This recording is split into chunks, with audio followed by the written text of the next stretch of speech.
Hello friends, welcome to Avinash study classes. आज के current को हम लोग डिस्कस करते हैं, तो स्टार्ट करते हैं। पहला न्यूज़ में आर्टिकल है विनय क्वात्रा, ये इंडियन एम्बेसडर हैं कहाँ पे? नेपाल में। और एक नाम है शंकर दास वैरागी, ये फॉरेन मिनिस्टर हैं कहाँ के? नेपाल के फॉरेन मिनिस्टर हैं। अभी 17 अगस्त 2020 को इंडिया और नेपाल का बातचीत होने वाला है, और ये जो टॉक जो है, बातचीत जो है, वो मिनिस्टर लेवल की मीटिंग में होगा। तो ये 17 अगस्त 2020 को होगा। कहाँ? काठमांडू में। काठमांडू जो है आपको मालूम होगा नेपाल की राजधानी है। और एक चीज और कि नेपाल के पीएम का नाम क्या है? हमारा पड़ोसी देश है, जानकारी होना चाहिए। केपी शर्मा ओली। तो इंपॉर्टेंट इसमें क्या है? एग्जामिनेशन पॉइंट ऑफ व्यू से ये पूछा जा सकता है कि कौन एम्बेसडर है नेपाल में इंडिया के? तो विनय क्वात्रा। फॉरेन मिनिस्टर कौन है नेपाल के? तो शंकर दास वैरागी। और पीएम का नाम क्या है नेपाल के? तो केपी शर्मा ओली। ये मीटिंग होने वाली है काठमांडू पे, और इंडिया और नेपाल के बीच में जो बातचीत होगी उसको ये आगे बढ़ाएगा। अलग अलग क्षेत्र में जो इंडिया और नेपाल के बीच में जो पार्टनरशिप है उसके ऊपर बात होगी।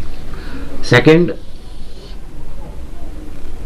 Book on Netaji. ये बुक जो है डॉक्टर कल्याण ने लिखा है नेताजी के ऊपर। इस बुक का नाम क्या है? Netaji India's independence and British archives, इस बुक का नाम है।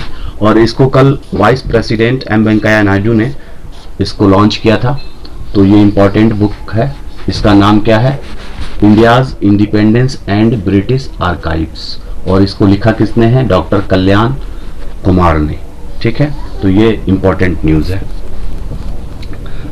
थर्ड देखते हैं, 101st birth anniversary of Vikram Ambalal Sarabhai. इनका पूरा नाम विक्रम अंबालाल साराभाई था, डॉक्टर विक्रम अंबालाल साराभाई। इन्हें father of Indian space programme भी बोलते हैं। इन्होंने ही स्पेस प्रोग्राम को इंडिया में आगे बढ़ाया।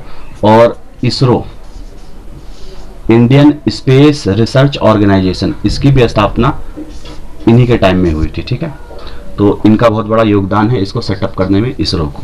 तो इनका 101वां जन्म जयंती मनाया जा रहा है, और विक्रम अंबालाल साराभाई इनका नाम है। इसमें एक इंपॉर्टेंट चीज ये है कि अभी 30 जुलाई 2020 को जो चंद्रयान 2 मिशन जो हमारा था, उसने मून का एक पिक्चर भेजा है। ठीक, उसमें एक क्रैटर को दिखाया गया है। ठीक, क्रैटर, उस क्रैटर का नाम क्या है? तो विक्रम साराभाई क्रेटर।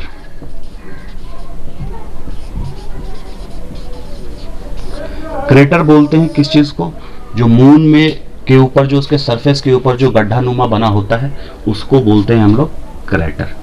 तो फर्स्ट में क्या, विनय क्वात्रा नेपाल में एम्बेसडर हैं, इंडिया के हैं ये। शंकर दास वैरागी फॉरेन मिनिस्टर हैं, कहाँ के? नेपाल के। पीएम जो है नेपाल के, उनका नाम है केपी शर्मा ओली। 17 अगस्त 2020 को इंडिया और नेपाल के बीच में टॉक होगा, जो फॉरेन मिनिस्टर लेवल का टॉक होगा। काठमांडू में इसको आयोजित किया जाएगा। ठीक है, उसके बाद बुक जो है नेताजी के ऊपर लिखी गई है डॉक्टर कल्याण के द्वारा, उसका नाम है Netaji India's independence and British archives. 101वां जन्म जयंती मनाया जा रहा है किनका? विक्रम अंबालाल साराभाई, ऐसे शॉर्ट में इनको विक्रम साराभाई भी बोलते हैं, उनकी। और इनका जन्म हुआ कब था? 12 अगस्त 1919 को। ठीक है, और इन्हें father of Indian space programme भी कहा जाता है। और एक इंपॉर्टेंट न्यूज जो मैंने बताया कि चंद्रयान 2 ने विक्रम साराभाई क्रेटर का पिक को अभी भेजा है अर्थ पे, और यह न्यूज में भी है, आप देख सकते हैं, इंटरनेट पे अवेलेबल है। ठीक है, इसमें एक चीज और है इंपॉर्टेंट कि इसी दिन 12 अगस्त को ही रिमोट सेंसिंग डे भी मनाया जाता है। इंडियन रिमोट सेंसिंग डे, ठीक है, 12 अगस्त को। तो ये इंपॉर्टेंट है। अब इसके आगे नेक्स्ट देखते हैं। Number 4, empowering tribals transforming India. ये नाम है किस चीज़ का? एक डैशबोर्ड तैयार की गई है, ऑनलाइन परफॉर्मेंस डैशबोर्ड। इसको थोड़ा मैं बताता हूँ क्या होगा इस तरह से कंप्यूटर पे हम लोग किसी भी साइट को ओपन करते हैं तो उसके बारे में पूरी जानकारी आती है। रियल टाइम जो उसका डाटा है वो आता है, रियल टाइम डाटा आता है। इसी तरह का कुछ डैशबोर्ड बनाया गया है ट्राइबल्स के लिए, जो ट्राइबल्स हैं, शेड्यूल ट्राइब्स हैं, उसके लिए बनाया गया है। और इसमें क्या होगा कि जिस तरह से, जैसे आपको मालूम होगा कि Eklavya school, Eklavya model residential schools, इसको सेटअप कर रही है हर डिस्ट्रिक्ट में गवर्नमेंट, ठीक है। तो इसका नाम है EMRS, इसको स्टेबलाइज कर रही है। तो इसके बारे में जानकारी होगा इस डैशबोर्ड पे कि कहाँ कहाँ ये बनाया जा रहा है, कैसे कैसे बनाया जा रहा है और कितना कितना इसका कैसा कैसा परफॉर्मेंस है आगे। एक चीज़ और कि जैसे स्कॉलरशिप दिया जाता है शेड्यूल ट्राइब्स को, जो ट्राइबल एरिया के जो बच्चे हैं उसको स्कॉलरशिप दिया जाता है। स्कॉलरशिप के बारे में भी जानकारी अवेलेबल होगा किस पे? इस डैशबोर्ड पे। आपको मालूम होगा मैट्रिक से पहले भी, मैट्रिक के बाद भी स्कॉलरशिप दिया जाता है, तो उसके बारे में जानकारी होगी। अब जैसे NGO है, NGO पैसा डोनेट करती है बच्चों को, जो गरीब बच्चे हैं, ट्राइबल्स इलाके में जो बच्चे रहते हैं उनको NGO पैसा डोनेट करती है, उसके बारे में भी जानकारी होगी इस डैशबोर्ड पे। उसके बाद एक इम्पॉर्टेंट ये है कि फेसबुक ने, यहाँ पे लिखते हैं, फेसबुक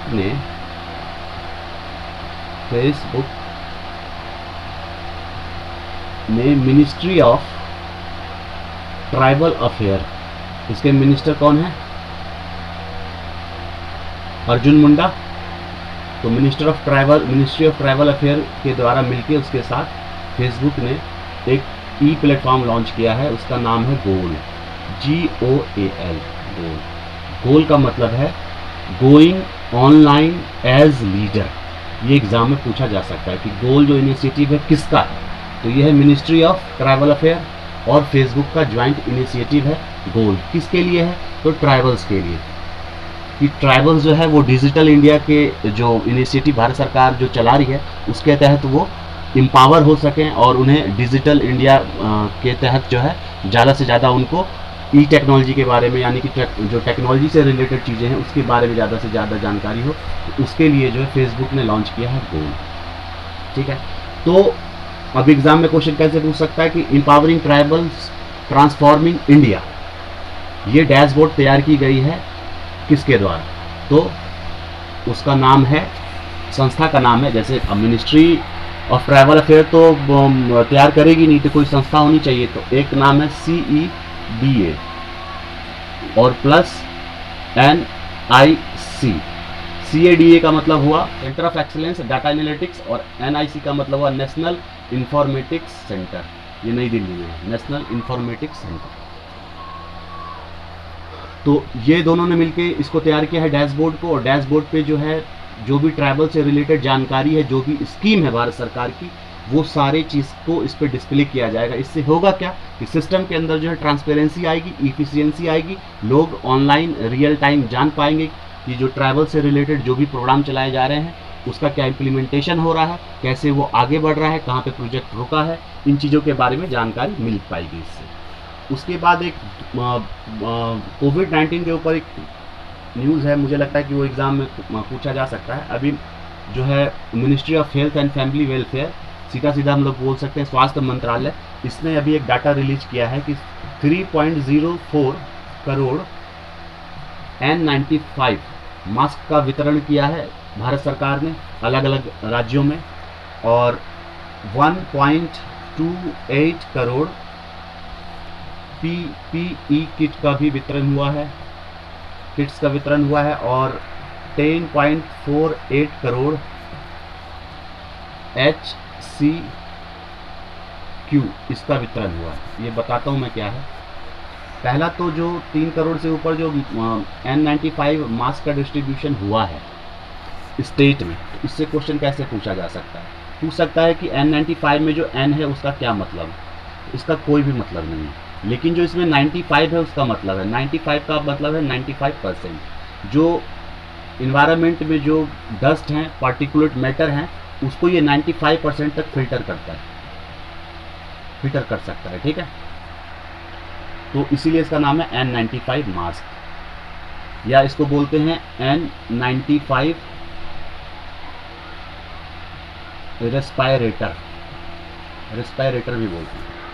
उसके बाद 1.28 करोड़ पीपीई किट को प्रोवाइड किया गया है अलग अलग राज्यों में भारत सरकार के द्वारा। तो पीपीई किट का पहले तो फुल फॉर्म पूछा जा सकता है एग्जाम में, तो इसका फुल फॉर्म होता है पर्सनल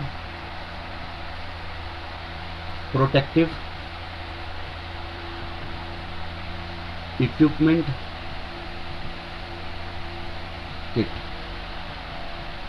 ये किट क्या होता है कि इसमें हेलमेट होगा, ग्लव्स होंगे, गोगल्स होंगे, एक ड्रेस होगा जो पूरा कवर करेगा बॉडी को। इससे क्या है कि ये सिर्फ ज़रूरी नहीं है कि कोरोना के केस में इस ड्रेस को यूज़ किया जा रहा है, ये अलग अलग चीज़ों में भी यूज़ किया जाता है। जैसे कि कहीं आग लग गया, उसको जो दमकल वाले बुझाने के लिए जाते हैं वो भी इसका यूज़ करते हैं। तो ये बहुत स्ट्रांग होता है पीपीई किट जो है, तो ये अलग अलग चीज़ों में इसको प्रयोग किया जा सकता है। या फिर कहीं जैसे बहुत ज़्यादा गैस का रिसाव हो रहा है, ठीक है, वो अलग अलग तरह की गैस का कहीं रिसाव हो रहा है जो जहरीली गैसें हैं, तो उस केस में भी इसको पहन के लोग वहाँ जाते हैं, तो उसमें भी इसका यूज़ होता है।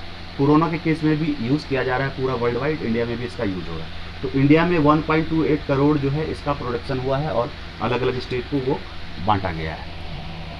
10.48 करोड़ जो है HCQ, इसका मतलब है हाइड्रोक्सी क्लोरोक्विन। ये मलेरिया के इलाज के लिए इस मेडिसिन का यूज किया जाता है, ये दवा है।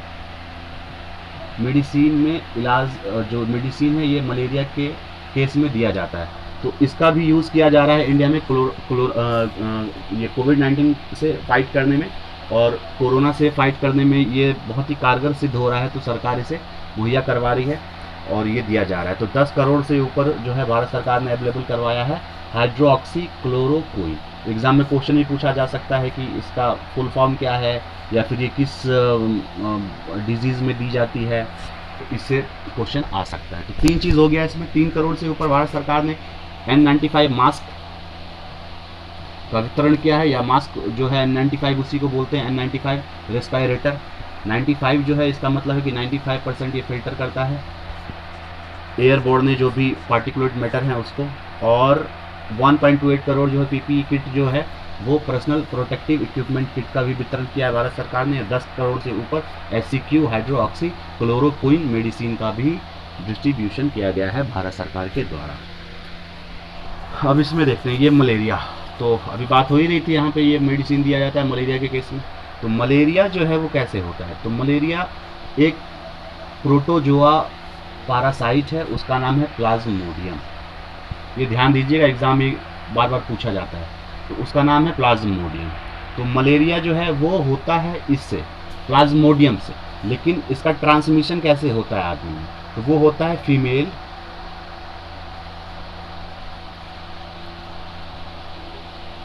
Anopheles mosquito. जो फीमेल एनोफिलीज मच्छर है उसके सलाइवा में होता है प्लाज्मोडियम, और जब ये मॉस्किटो जो है काटता है किसी भी इंसान को, बाइट करता है, तो प्लाज्मोडियम जो है वो चला जाता है इंसान के ब्लड में, खून में, और वो फिर जो है कौन सी डिजीज़ को क्रिएट करता है? मलेरिया को। तो इसके उपचार के लिए भी हाइड्रोक्लोरोक्विन दी जाती है, या फिर उसका एक और इससे जो पहले जो दवा है उसका नाम है क्लोरोक्विन। तो ये बहुत इफेक्टिव नहीं है, तो इससे ज़्यादा थोड़ा पावरफुल मेडिसिन है हाइड्रोक्सी क्लोरोक्विन, तो इसको भी दिया जाता है। तो ये मलेरिया के केस में। तो एग्जाम में क्वेश्चन ऐसे पूछा जा सकता है कि मलेरिया जो है किस पैरासाइट से होता है, किस परजीवी से होता है? तो प्लाज्मोडियम से। किस मच्छर के काटने से होता है? फीमेल एनोफिलीज मच्छर के काटने से होता है। इसके बाद देखते हैं, नेक्स्ट है माउंट सीनाबंग। ये क्या है?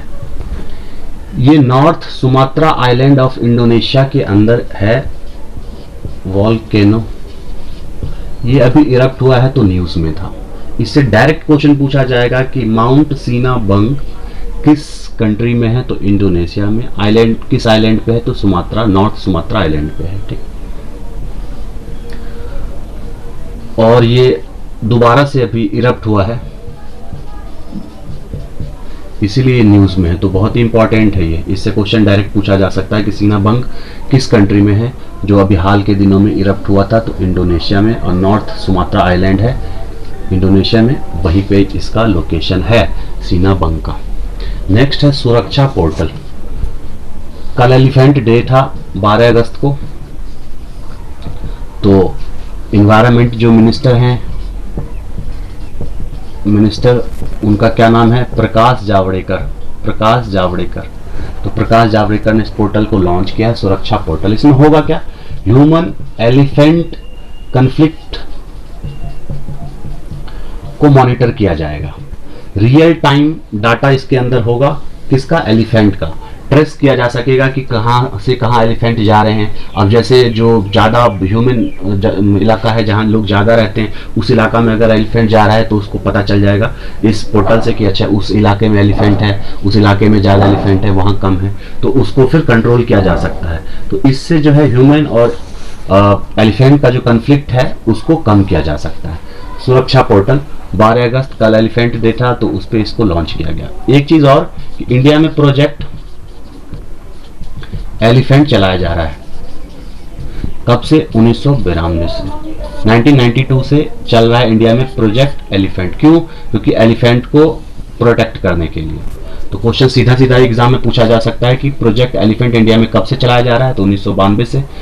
इसका मकसद क्या है, तो एलिफेंट को कंजर्व करना और उसको जो है ह्यूमन और जो एलिफेंट का कन्फ्लिक्ट है उससे दूर रखना, फिर उसका जो इनहेबिटेट है, वास स्थान है जहाँ वो रहते हैं, वहाँ पे जो है उसको अच्छा से भोजन मुहैया करवाना, ये सब चीज़ें इसके अंदर आती है। इंडिया में जो एलिफेंट रिजर्व है, एलिफेंट रिजर्व है, वो उसकी संख्या है 30। एलिफेंट रिजर्व की संख्या है 30। रिजर्व का मतलब होता है कि प्रोटेक्टेड एरिया, जहां पे एलिफेंट रहते हैं उस एरिया को सरकार जो है रिजर्व घोषित कर देती है, यानी एलिफेंट के लिए वो प्रोटेक्टेड एरिया है।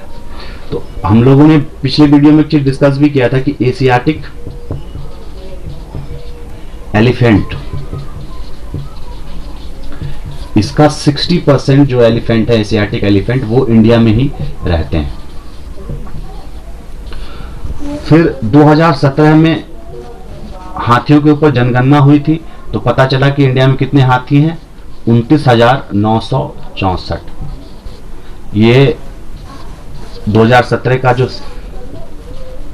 सेंसस हुआ था, एलिफेंट सेंसस, उसके आधार पे ये रिपोर्ट है। ये इंपॉर्टेंट है, इसको ध्यान रखिएगा। 29,964 एलिफेंट हैं इंडिया में, 30 रिजर्व हैं।